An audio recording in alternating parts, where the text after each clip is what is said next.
Yeah. Hello, people. So we are live again. This is the grand finale of this conference. Um, it's been an amazing journey, right? From day one on Thursday to yesterday, day two, and today we're having the grand finale of the conference. Um, so pardon me if you probably hear um, some noise from my background. Yeah. So just a quick recap. I know we have the recordings for day one, the recordings for day two, available on LinkedIn and also on YouTube. Right. We are live on YouTube. We're also live on LinkedIn right now. So just in case you missed the experience for day one and for day two as well, you can catch up with that from the recording on YouTube or on LinkedIn, right? Um, and just a quick recap of what we have looked at. I mean, day one, we started by looking at AI in education. Tom from UK, and then we moved on to uh, Miss Kim talking about STEM education in Africa, the past, the present, and the future. And then we moved on to the school spotlight, where we had Kiran from India. Um, yeah, taking us through what happens at the Riverside School.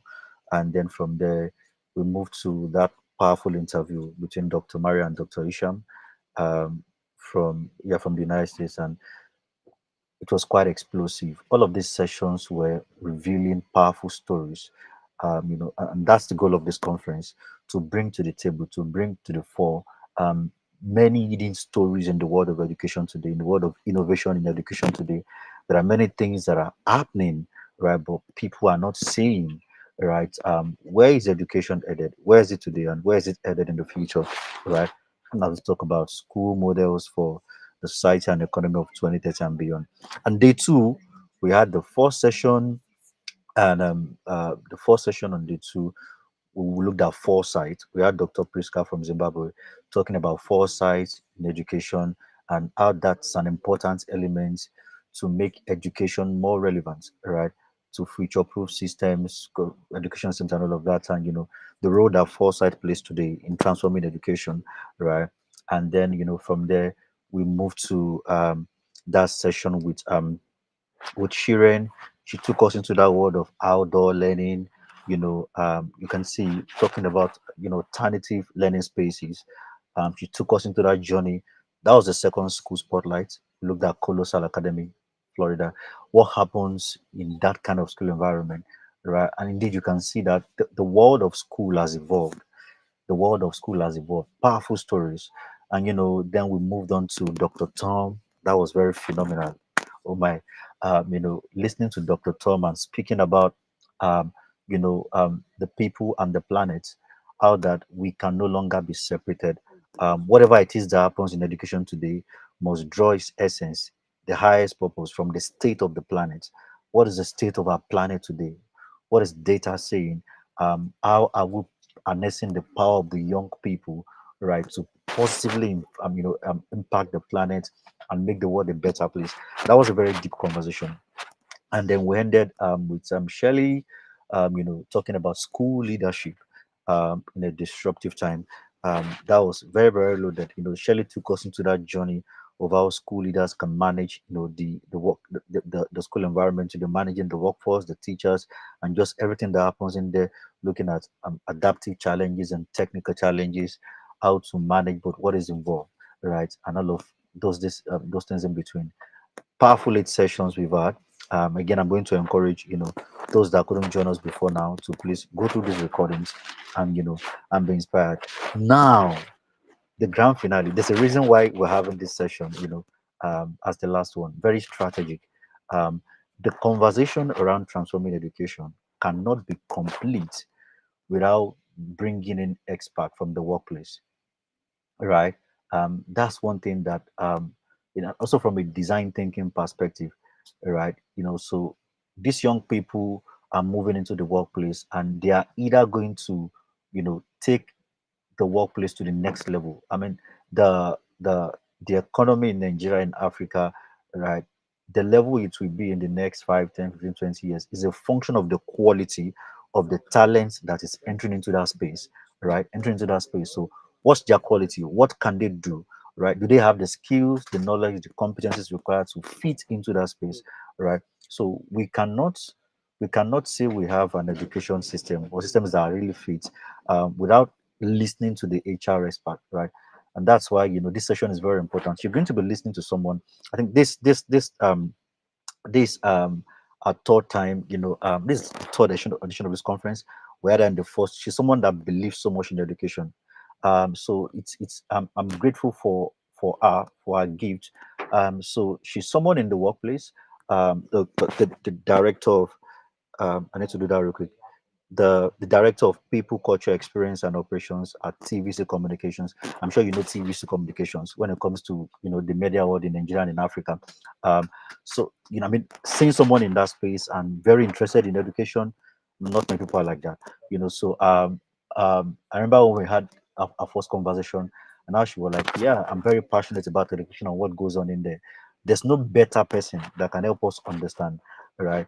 What schools should be doing today because of what's happening in the workplace, the recent changes in the workplace, and where it is right now, than a nature expert, someone like Oluwakemi with us in the studio this morning. So we're going to move straight into this session, and I will just be bringing her into the studio real quick. Yeah. Hello, ma'am. Good morning. Can you hear me? Yes, I can hear you, Adebayo. Good morning, and thank you once again. It's a beautiful Saturday.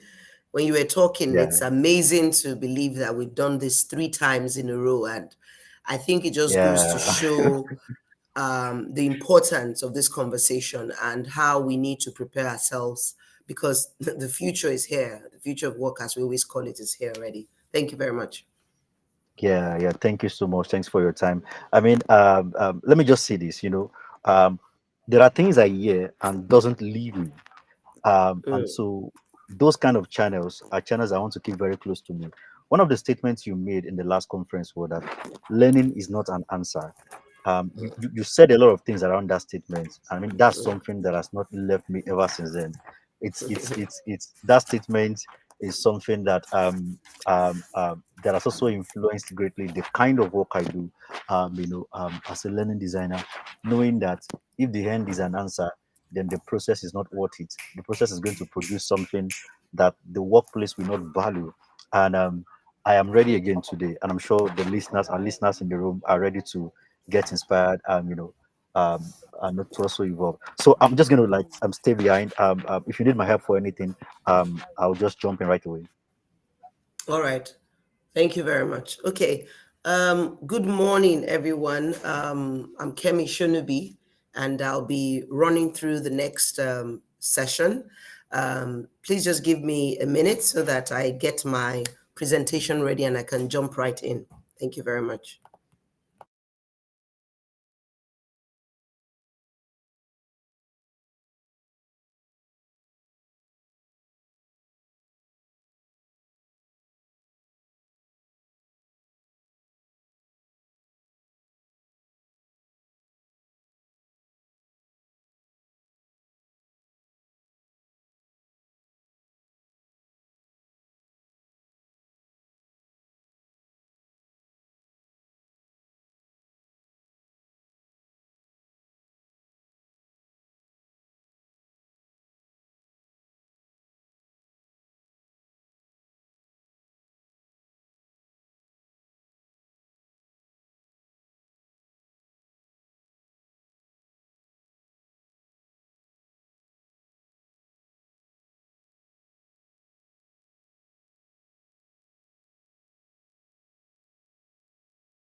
All right. Adebayo, I think I might need your help. We always seem to have this slight challenge when it comes to sharing the document. Okay. So is that fine? I would have you. Can you hear me? Yeah, can you? I think I saw the slide now, and then it just went off again. Oh, okay. So were you able? You were okay. So let's test this. Just a minute. Let me Yeah, try yeah, something. sure. Um, just confirm if you can see. I just didn't. I thought it was. So can you see this?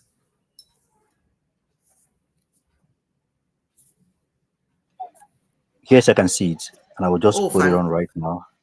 Yeah, yeah. So right now it's live. It's on the screen. It's live. oh, fantastic! Thank you so much. Thank you so much. All right. Once again, everybody, good morning. I believe it's well morning or evening, depending on the part of the world that you are listening and watching me from. Listening to and watching me from. My name is Kemi Shonobi, and I'm going to be running us through the um, ability to connect the dots between school, society, and the workplace from the HR perspective. I think Adebayo had already laid the foundation when he started talking. This is day 3 of the global conference, and different experts have been contributing at this conference, from experts who understand the workplace, from teachers themselves. There were talks about AI, artificial intelligence, um, contributors from science, technology, engineering, and mathematics. And now I'm going to attempt to bring it all together. So the three main perspectives: the school, which is a core focus, the society as a large, and of course the workplace that most people will end up going to. This is just a snapshot of my career journey. I'm currently the Director of People, Culture, Experience, and Operations at TVC Communications. I'm a board advisor for Tech for Her, Africa and People and Strategy Matters, Precious Conceptions. I'm a member of Association of Elite HR Professionals. I'm a mentor with Africa Foundation and other organizations in the community for women in tech. Some of my professional affiliations are that I schooled in Ahmadu Bello University. I have a BSc and an MBA, respectively, from that university. Full member for Chartered Institute for Personnel Management, member of NITAD, CMC, Institute of Management Consultant, and I'm a certified DEIB specialist. Okay, of course, I'm also called the HR storyteller. So sometimes in my session, I might be referencing some stories. The other thing I need to request for is that I'm still taking a cup of tea, and I'll be sipping from my cup intermittently. All right. To kickstart this conversation, it's very important that we all remember that, your success or the growth, your job growth, as we call it, it actually starts in the classroom. High academic standards are needed in helping students prepare.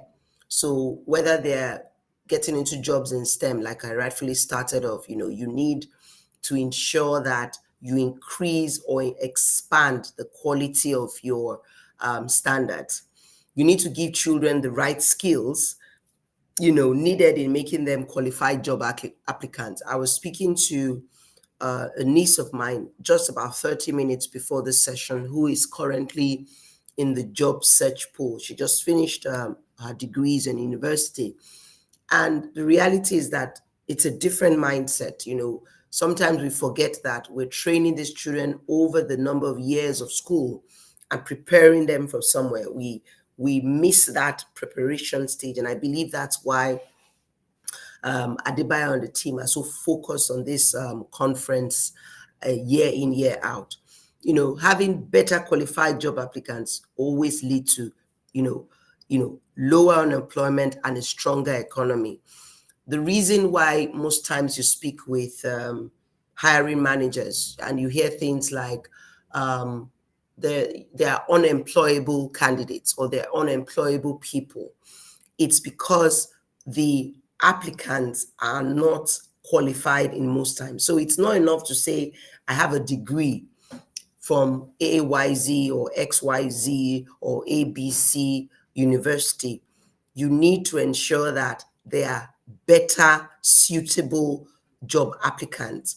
And of course, if you have a booming economy with more people relevant in the workplace, you can employ people. People are employable. You will have a better economy, and of course, your employment rates will reduce. So I will start off from this. The exam as we know it is not necessary. There was a time where everybody just focuses on writing an exam. And from this part of the world, a lot of us were built to cram. It wasn't that we're being built to understand the concepts behind the system. So the old system as we know it is not fit for purpose.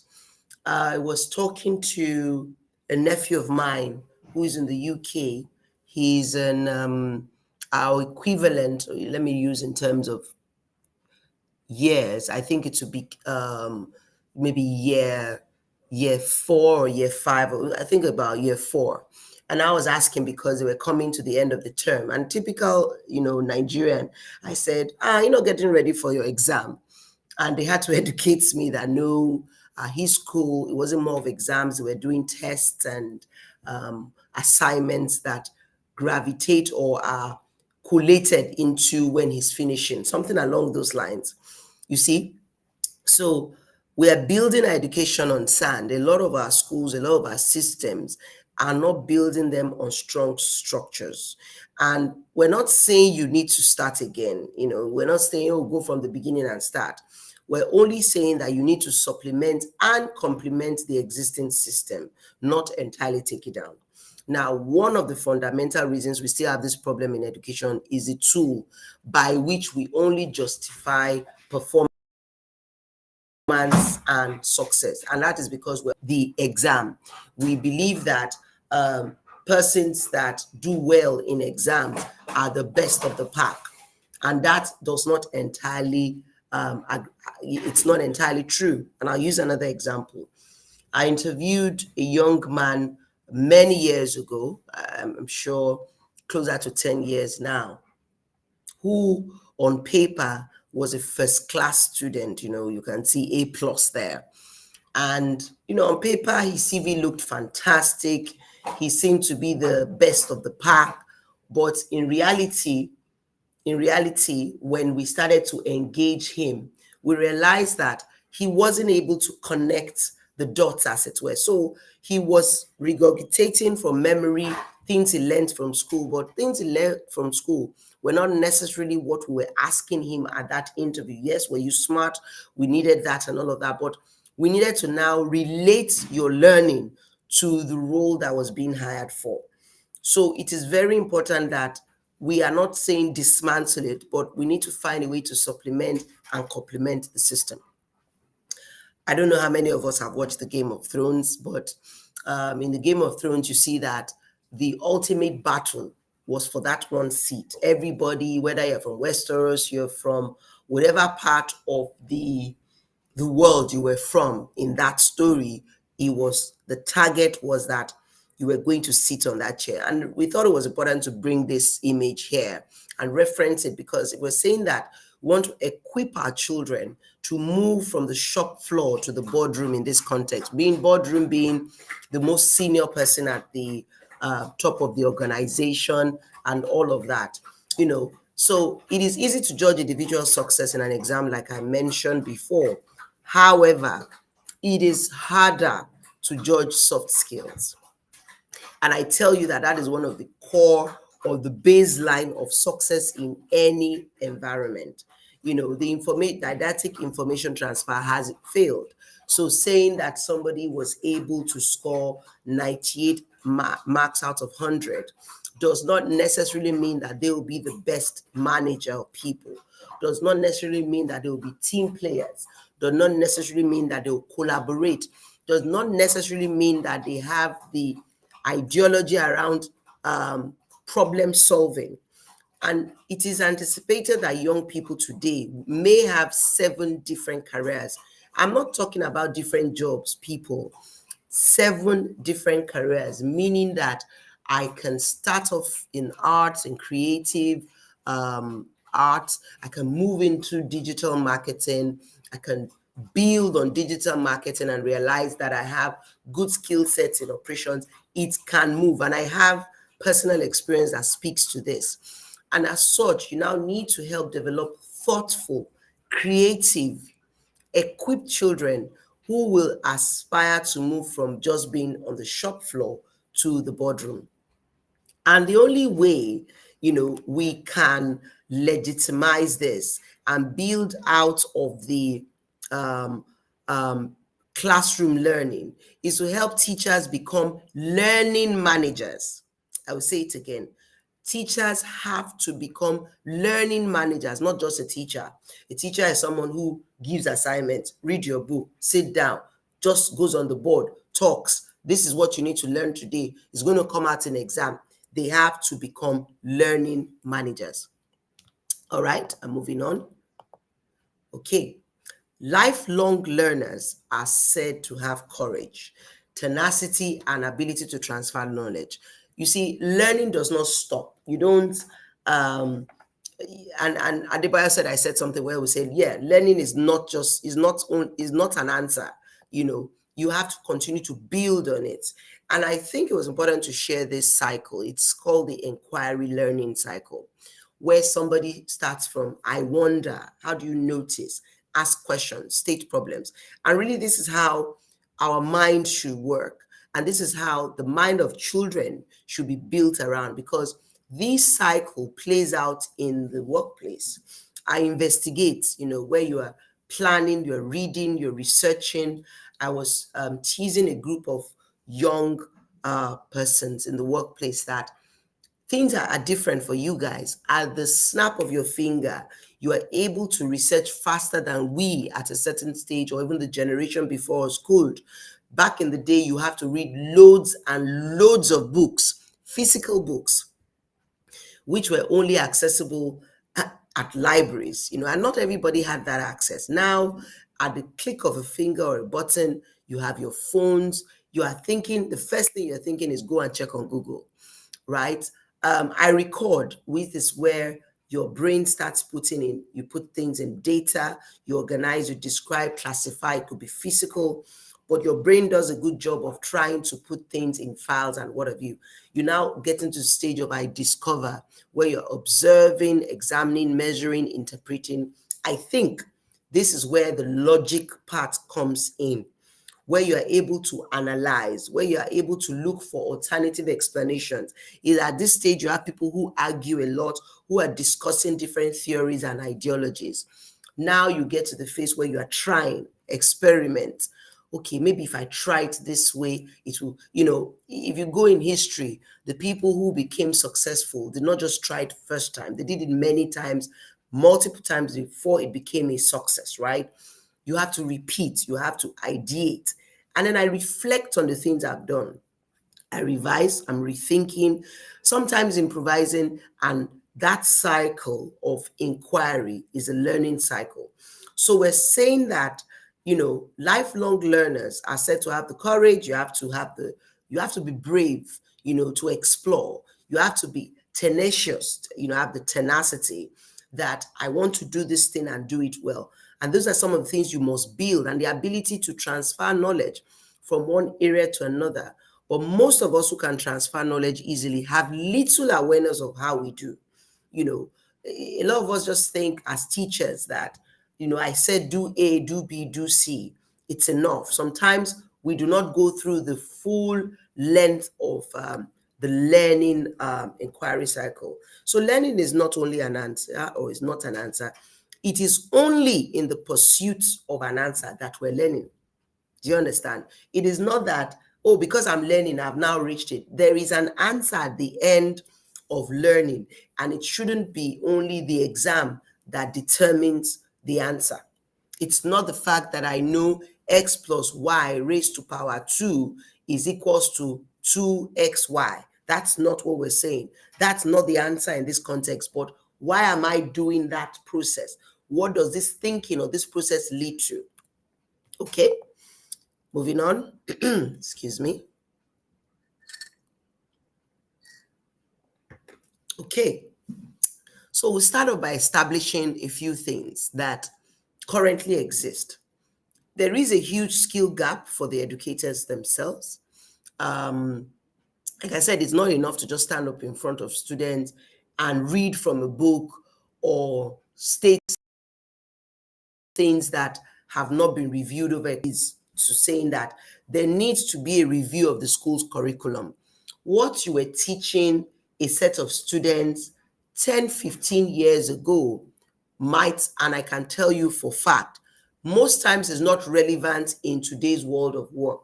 Once again, we are not saying you should toss away these things, but we're saying there's a need to continue to review. There's a need to expand.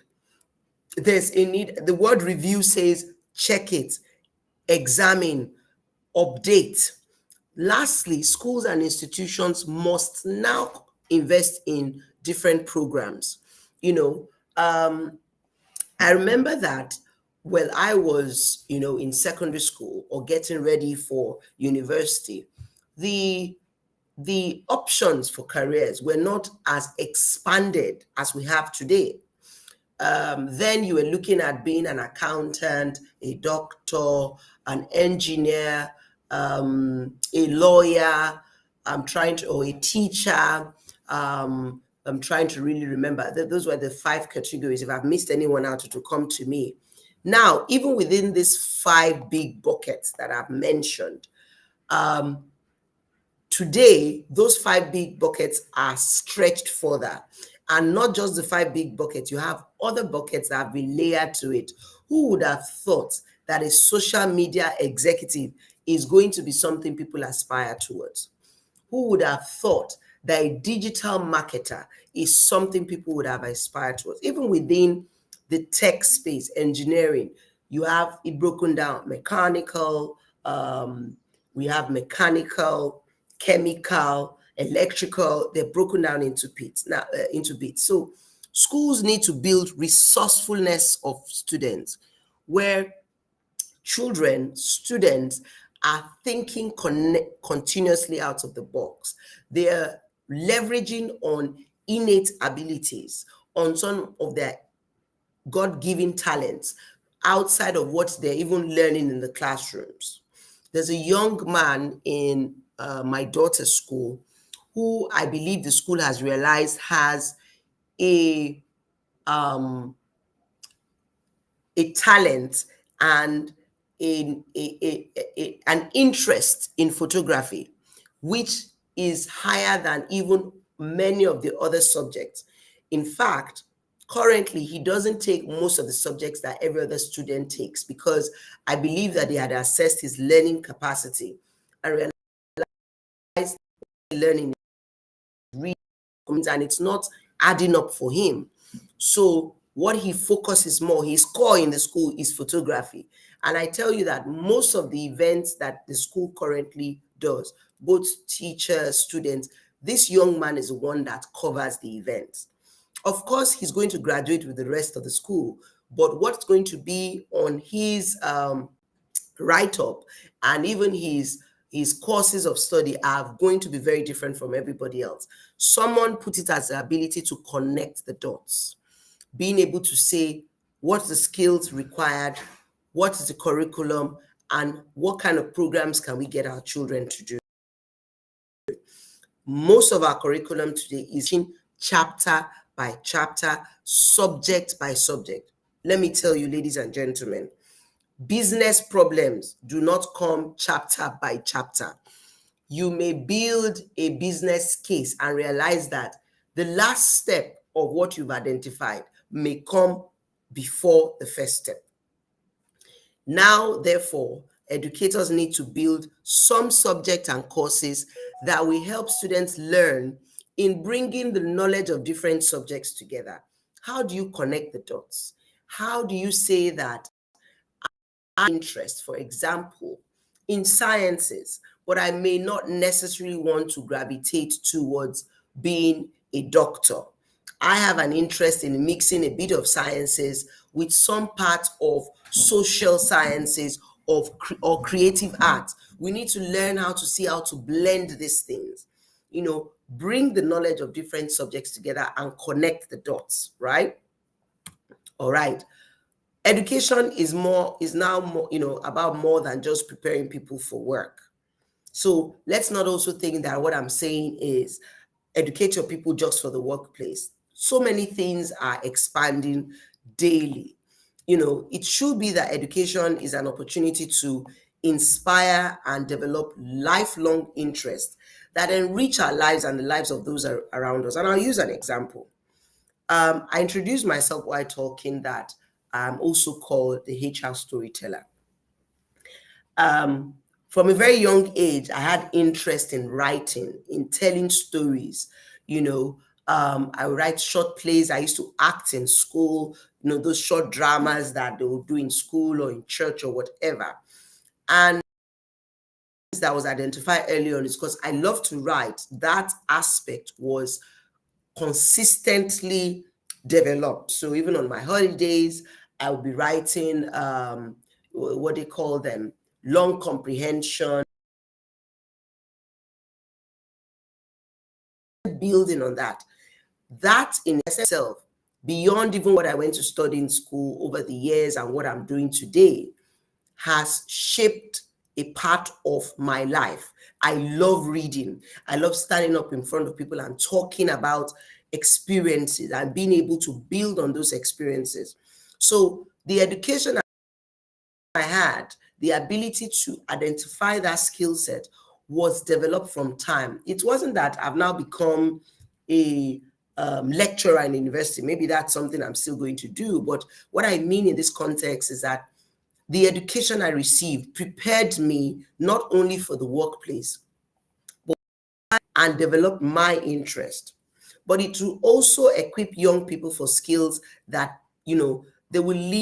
people will need to live fulfilling and productive lives and ensure that when they leave formal education. So, for example, when I left the confines of the four walls of, school, what it meant is even beyond searching for a job, my ability to utilize that interest, leaps me into doing better within my space, and it, rather than leaping into the void, they are able to take the next step and gives me, everybody confidence. So these are some of the things beyond classroom.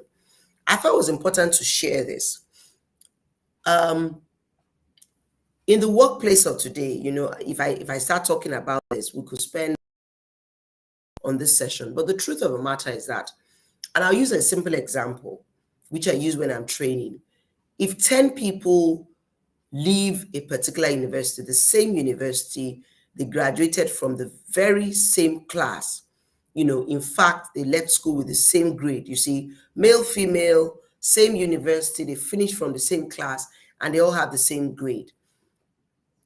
10 of them come for an interview, and one person is hired. The reason one person will be hired most times is that that one person will demonstrate some of these skills because the workplace has evolved. The workplace has realized that, at least in Nigeria, and I know in some other countries, where if you are going to go into whether a graduate training program or the first, you get a job, workplaces were very high on you finishing with a second class upper or a first class. Now, that's not so much the focus because people have realized that the exam is not a determinant of an individual succeeding in the workplace. I'm not saying that the very smart people don't do well in the workplace. Please, that's not the message here. But we're saying that there's so much more beyond being the best in your exam. What other skills in the course of acquiring that knowledge have you gained over the years? So these are some of the top skills that the future of work, the workplace is looking for. And I tell you, we're already in the future workplace. In 2014, when most of us used to go for sessions and speak at events, and we're talking about the future of work, a lot of people used to think that, oh, this is going to happen maybe when I've died. Future of work is going to be 2050 or 2070. And as we're getting closer to 2020, and with the push of COVID, everybody realized that the future of work had actually seeped into our systems many years ago. Now, top skills that the future of work requires is the ability to be adaptable. Are you someone who can adapt to any environment easily? You think on your feet. Critical thinking. I used an example and say x plus y equals 2x raised to power. I know many students used to say then that, what are we studying this thing for? What's this for them? What's this aspect? And it could sound funny, but at that time, somehow we were being prepared unknowingly for critical thinking. Now, imagine if teachers explain this differently. Explain that your ability to solve problems at a different level, it's something required in the future. Tech savviness. Now more than ever, you have to be tech savvy. You cannot say, I don't know anything about technology. Even the different generations, which I'll speak about, have to understand now. For example, we're doing this session through technology. Technology has made it easier. Before, for us to do this type of session, we must call people into one room. We must have a kumbaya moment, spend a lot of money for people to collaborate and understand what we're trying to teach. Another top skill is leadership and influence. I'm sure some of you will be like, how do you, get somebody who is in school to build leadership? You identify these things from school. When you have projects, assign projects to them. Who takes on a leadership role? Who is able to positively influence the other person to ensure that they get the galvanized people? These are skills required in the workplace. I was at a school's commendation service, and I was excited to see that they had introduced a category of awards called a person of influence. And when they were reading out the criteria, it wasn't just those popularity contexts that some schools do. This was somebody that teachers had observed had the ability to galvanize their classmates, to ensure that maybe they kept to a particular direction, that they were interested in doing something. They were able to influence people. Creativity and innovation. Thinking out of the box. Are you satisfied with status quo? This is how we do it. No, do not change it. Are you able to innovate consistently? And of course, the last one is active learning. How do you show that you are you're committed to continuous learning, and your learning is, transferable to the next group? These, like I said, are some of the top skills. If you research them, you see that there's so many more. But these are the things that the workplace of today and the workplace that is looking out for. It's not enough to say that I had top marks in my class, but to ensure that you move with the times, okay? I thought, like I said, it was important to mention this. We have a multi-generational workforce. Some are moving out of the workforce, some are coming in. So you see some workplaces that have maybe your bottom two, bottom three, or some might still have four. But it started off with the greatest generation. These were the people born between 1901 and 1924. Then you had silent generation. The next one was the baby boomers. Now, all these generations or groups of people, demographics as we call them, have different unique characteristics, unique characteristics that differentiates them from one another. So it's not even just enough to say, oh, we know them as baby boomers, they are called ABC. There are different things that separate the silent generation from the other. But the reality at the end of the day is that they must all work together. The silent generation are called the traditionalists, and these are people who their values were duty, honor, sacrifice. Their communication preferences were formal face-to-face communication. So it's important to even know that because of these differences, in the workplace, what now it means is that the workplace, because of the entrance of the newer people, which I will get to, has to evolve. You cannot continue. Workplaces have moved from just saying, I have the traditionalists in my workplace.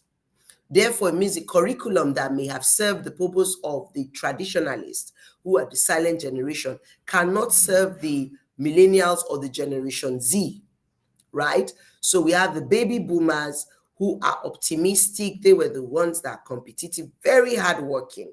They were known for their strong work ethic and value, key achievements. The next one are the Generation X, work-life balance. This is where we start hearing things like diversity, informality. This generation prefer email, phone calls, however, adaptable to new forms of communication. Millennial generation, the Gen Ys, confident, tech savvy. At this stage, tech had started coming in, work-life balance, flexibility, instant messaging at a certain stage in their careers, and they were able to embrace technology and bring fresh perspective. Now, the Generation Z, Gen Z, the Zoomers, as we call them, same pattern of diversity, innovation, creativity. They were the digitally natives. These are the ones we call digitally native, entrepreneurial in spirit, socially conscious, the value of authenticity, and a lot of inclusivity. They're the ones that want to talk about, oh, this person is extraction. I understand that this person is, identifies as male, female, and all of that, right? Digitally adept, entrepreneurial, and values a lot of diversity.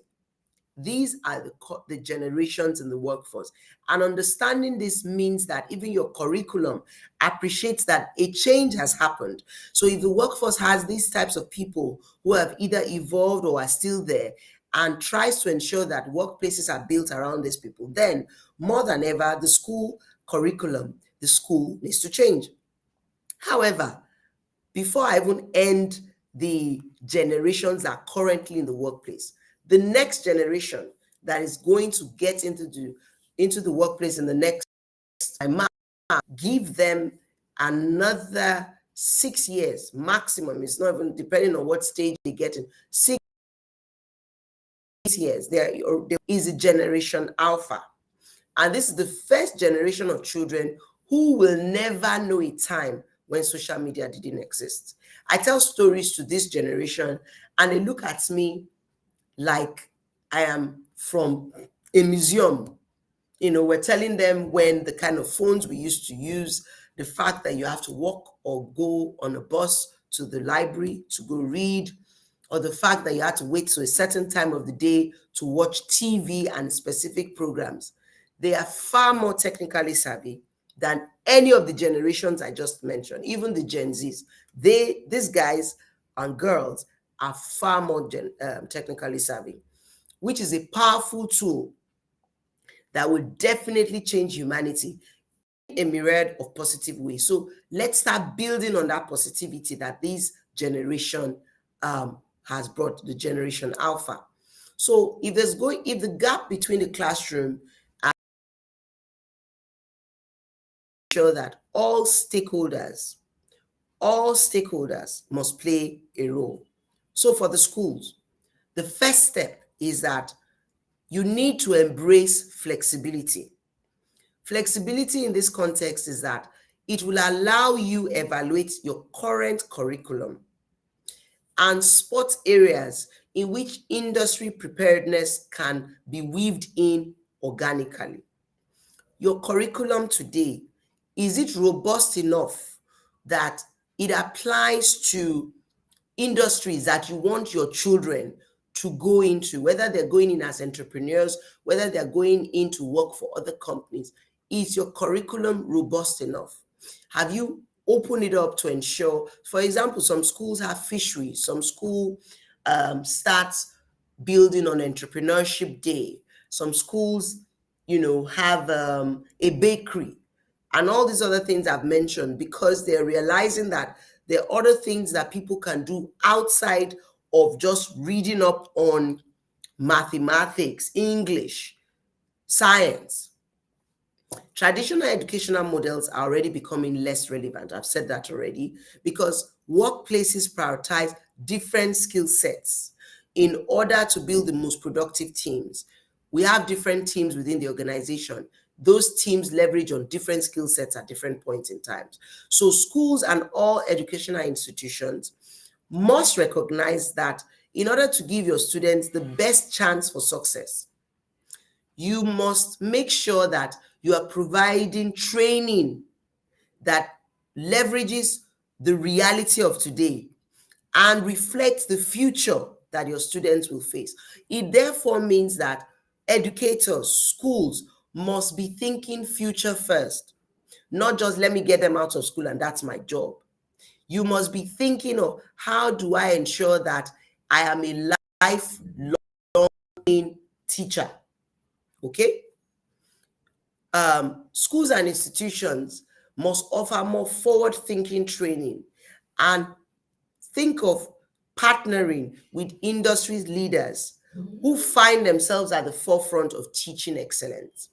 There are schools that invite some of us to come to engage their students, especially when they're starting out in their career, thinking ideologies, and they start very early these days compared to our time. Then you never had that opportunity. You finish school and moving on, you are finding it on your own.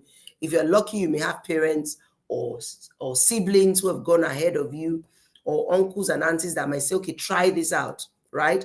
But now some schools have started to explore, open themselves up to say, industry leaders, please come to us, tell us what we need to do differently. They are vulnerable. They're allowing themselves that vulnerability so they can empower their children better.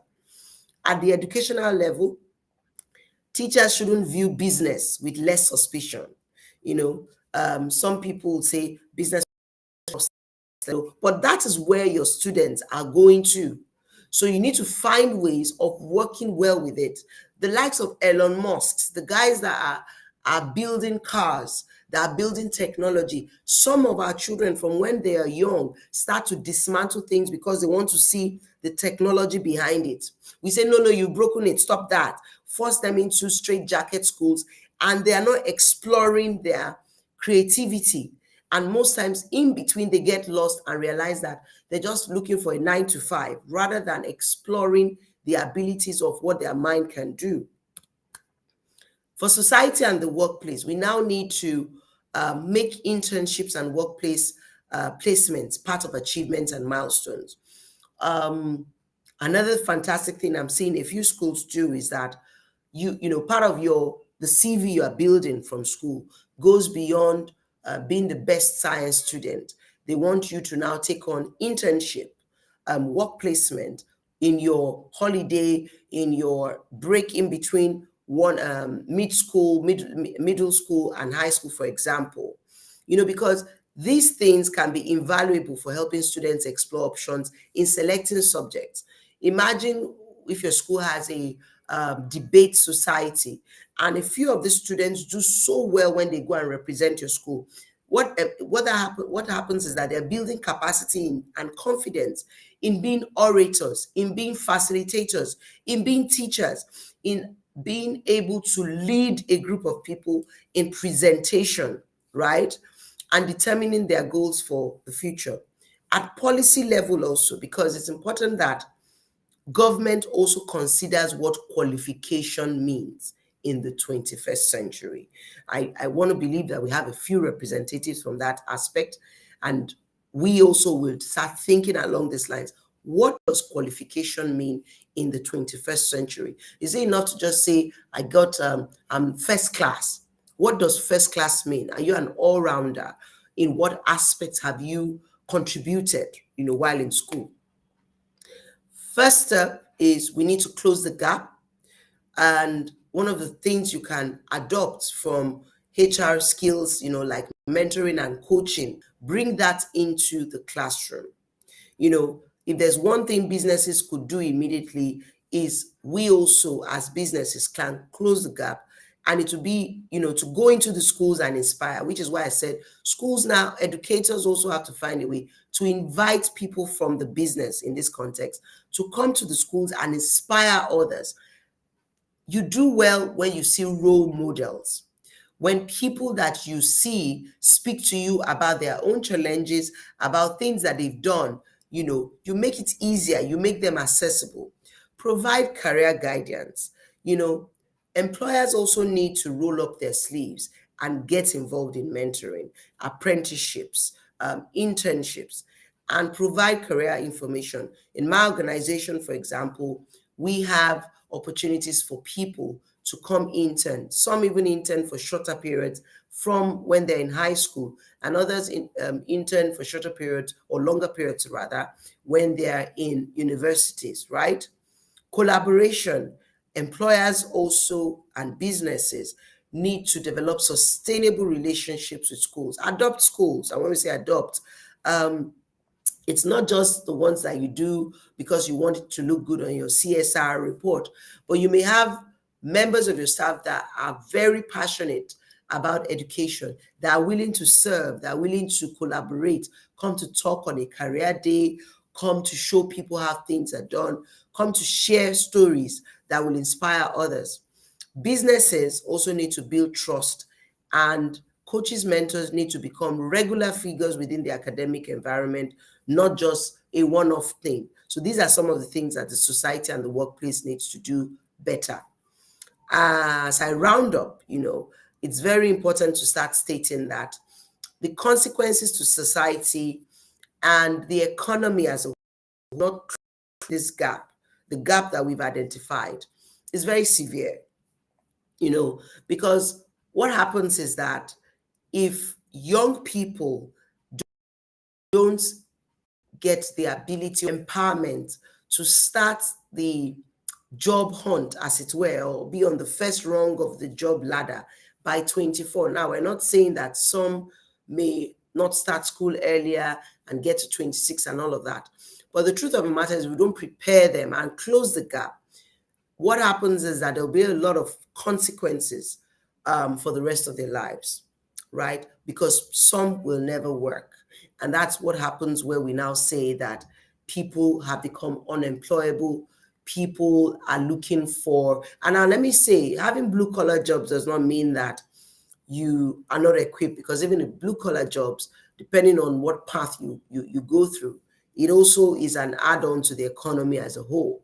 But when you seem not to have a path, you're claims that you're resorting to anything for the sake of it, right? In closing, I would say that it's very important that for us to close the gap between classroom and education, we need to start earlier with our children. We need to start relationship between teachers and in mentoring. We need to start putting emphasis on teaching children about the workplace today and even the future of the workplace, and the type of skills required. What do they need to succeed? How do they need to interact? We see a lot of young people coming to the workplace today that are not prepared. Yes, they have phones, they're digitally savvy, but they're not connecting the digital savviness with what the business requires, right? The discipline that the business requires, the focus that the business requires, the ability to connect their creativity, to think out of the box, the ability to innovate. And most importantly, also now help parents and children understand their responsibilities accordingly. This, for me, will be my contribution to the topic. Thank you very much, and I'm open to questions. Adebayo, over to you. Yeah, thank you so much. Thank you for taking us through that journey. I mean, I was so excited to hear about that school where you talked about the boy that now learns photography, and they've kind of like created a different pathway. It just speaks to the fact that school needs to change in several ways. The world of school is evolving, and many things are changing around there. I don't know what you think about this, but I feel like right now, every school should have something that looks like a career acceleration club or something, Mm. where this kind of conversations becomes a part, an integral part of the system, and that just keeps going on every now and then. I don't know what you think about that. I believe so, Adebayo, and I think I already alluded to that. We're discovering. So let me use another example, which buttresses what you've asked me. Now you're thinking of you have skills, or rather, you have roles, digital skills, digital marketing. You have social media executives, programmers. Now you have people who are coding, who are software developers using the likes of Python, Agile, C Sharp. Please, when I say Python, it's not a physical snake. That's a coding language for people who, some people are like, what should say Python? Python is a coding language. And trust me, I have people who didn't study that in school, but have crossed over. I said at different stages now, you may be preparing for close to 7 careers: product managers, script writers, because people are looking for script writers. I traveled a few months ago, and I was with a group of young people. I'm always trying to. I have a lot of them, nieces, nephews around me, and we're talking about movies. And we were complaining about some movies that required a part two, part three. There was a continuation, but they had not finished the movies because there was a dearth of writers. Some writers went on strike some years ago, and that's why you're seeing, if you're a movie lover like me, many movies have not been made. So to your point, it is important that schools now start thinking, how do we make sure that there is a program within the school that Yeah. identifies these differences, that can close the gap between businesses and the school? Let the businesses start coming in. Mm, Let them start telling you what they mm, are looking for, what is going to make, what is success for the business.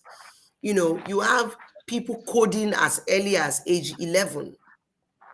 um, Many of us didn't have the ability to have laptops or even desktops back in the day. So I believe the accelerator program that you mentioned, it may be called something different, but there has to be an ideation and a creation, and setting that up where you mm. realize that the world of work has indeed changed. So I believe I agree with your line of thinking.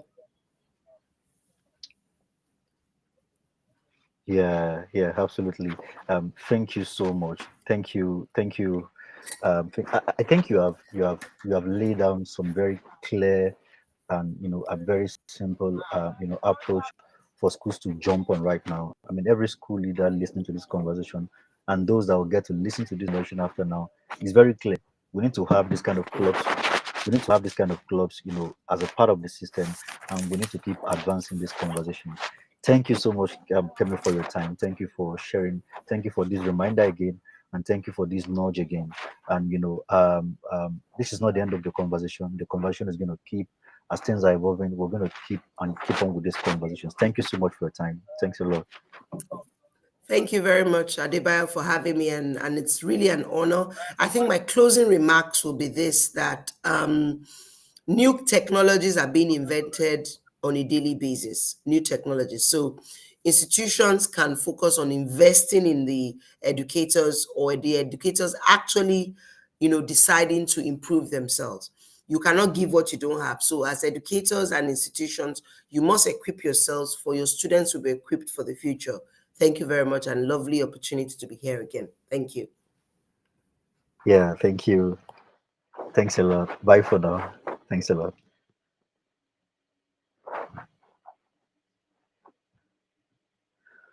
All right, and that just brings us to the end of the conference for today. Please share what you've learned, share on LinkedIn, share on Facebook, share on Instagram, with your network. This is very important.